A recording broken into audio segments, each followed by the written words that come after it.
Have you ever paused to consider how the seemingly mundane act of ticking a box under race or ethnicity on a form can significantly shape our understanding of society and, by extension, the business world? Well, after 27 years, the federal government is changing how we view race and ethnicity.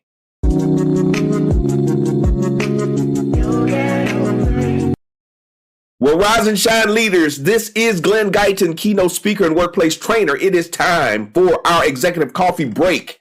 I've got my beverage in hand. I hope you have yours too. They say you can't choose your family, but you can choose your workplace culture and your beverage. Leadership matters, so you might as well get good at it. Well, not only can you choose your beverage, but now you have more options when it comes to choosing your race and ethnicity. Today, we are going to delve into the pivotal shift, the U.S.'s first major update in categorizing race and ethnicity in 27 years. So what's changing? The Office of Management and Budget, OMB, is announcing revisions to Statistical Policy Directive number 15. That's the standards for maintaining, collecting, and presenting federal data on race and ethnicity. This is going to matter to you. That's why I have, hey, it's breaking news, right?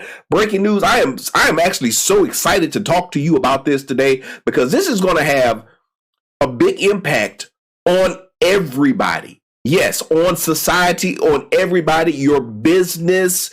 It's going to have a big impact. So I hope you are paying attention, and I want you to get ahead of the curve. So pay attention, share this video with someone. So first of all, who will this impact the most?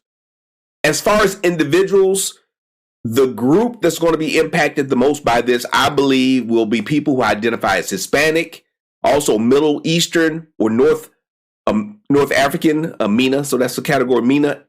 That is going to be a new category, a distinct category, separate and distinct from the white category. So you're going to have some additional options if you are Middle Eastern or North African.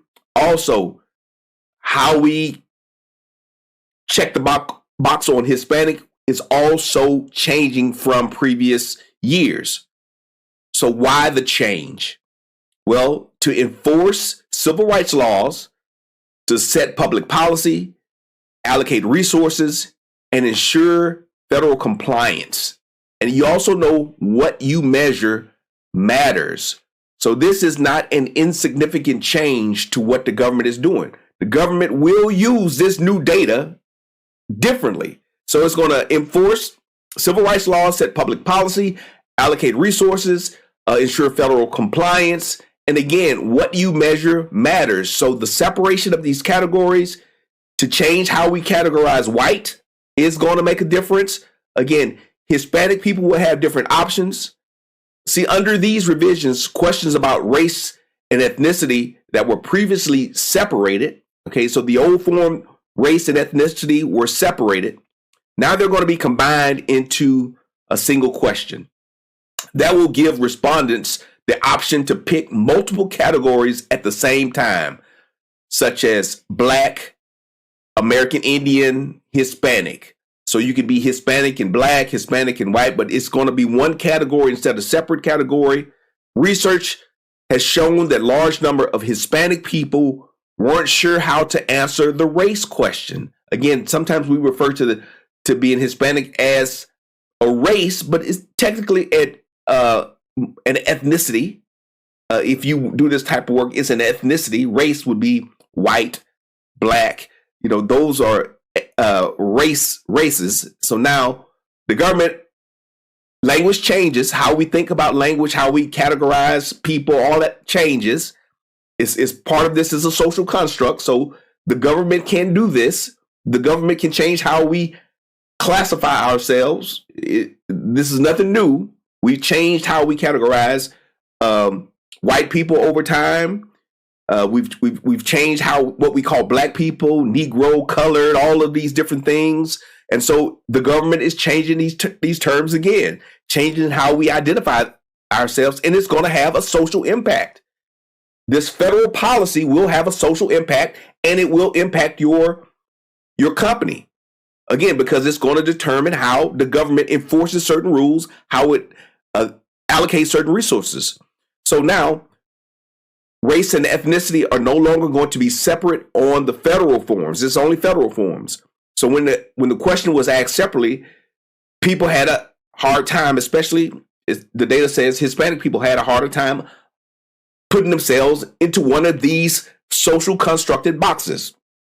And so often people picked some other race or did not answer the question. The government wants to categorize us so it can set laws, so it can draw political lines. All of these different things are going to continue to happen, but now they're going to happen with different categories. So get ready for it. If you're in HR, if you do federal contracts, this is going to impact you, how people identify themselves. Be ready for it. I'm going to put a few links in the description for all of this so you can read up on the policies. Hopefully you've been thinking about this already, but how we think about race, ethnicity, other identity factors is going to change over the next few years. But beyond the headlines, what does this mean for you and your business? I want to talk about 5 potential impacts outside of, I'm going to talk about 5 potential impacts that you might want to consider now that we are changing the definition of, ethnicity and racial identity.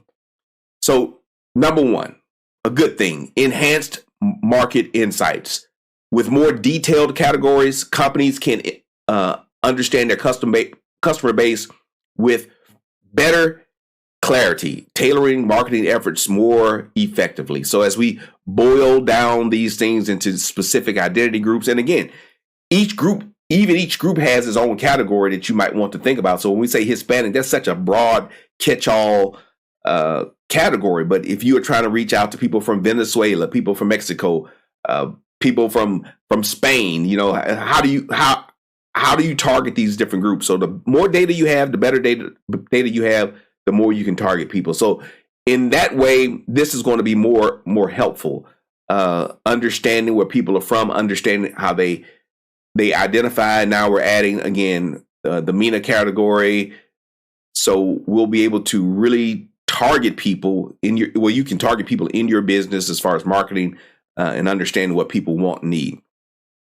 Next, number 2, diversity and inclusion initiatives. This change will prompt a reevaluation of diversity policies and practices. This is the one right here. And depending on who becomes president, it's going to have more of an impact. So ensuring that you're inclusive and how you've done that before may change slightly. We're going to have different categories. This sense of belonging and well-being in the workplaces is going to become more important because the traditional categories are going to change. And so how you've looked at these things before in the workplace, you're going to have to adapt and adjust. But I think if you have good DE&I policies, it won't affect you too much. But if you were just focused on these narrow boxes and not the overall well-being and belonging of people and meshing people together, if you didn't have good leadership practices, this may cause more disruption than it should in your workplace. Number 3, compliance and reporting. Now, this is a biggie for those of you working with federal agencies. Businesses will need to adjust their data collection. You're going to have to go back and ask questions.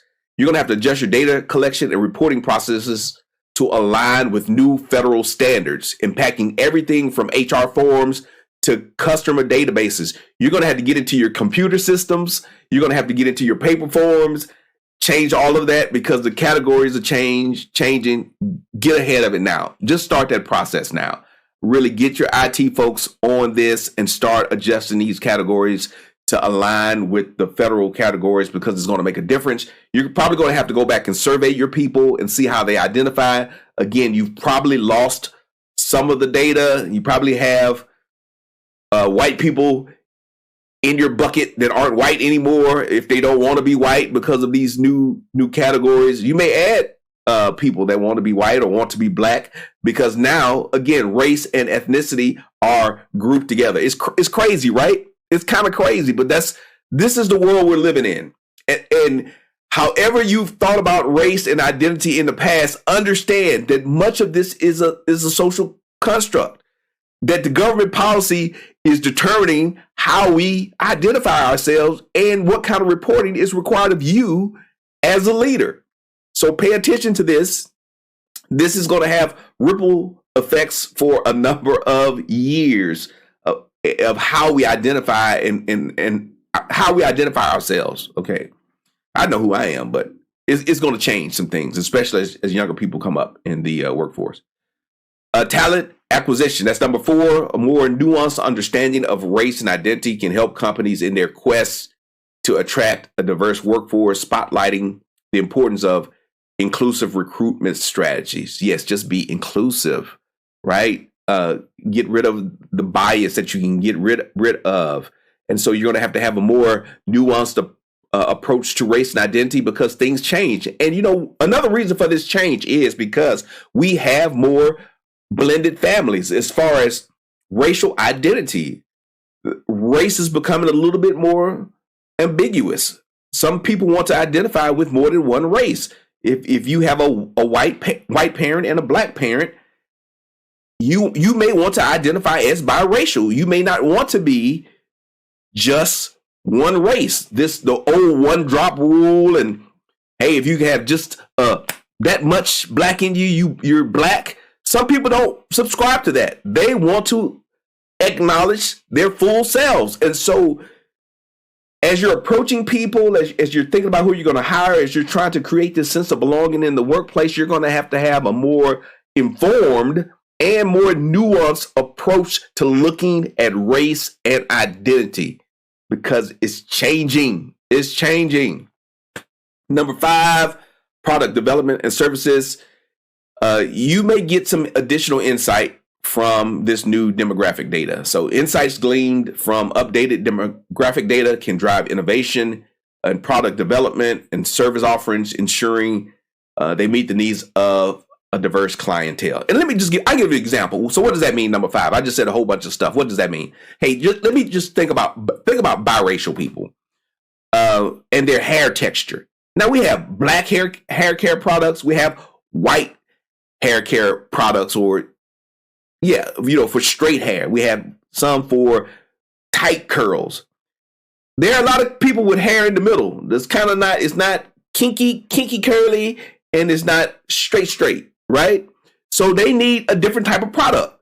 They need a different type of hair care line. They need different tools to take care of their hair because it's not straight, maybe like some European white people, and it's not curly like African Americans or people of African descent. So they need something. They have looser curls and they don't know what to do with their hair. So they need a whole new product line. And some of that's already out there, but that's just an example of how these things change. And as we think about even skin tone, skin color, maybe if you're in the beauty industry, this will really impact you to see how people identify. This is one industry that could really benefit from some of these products and services.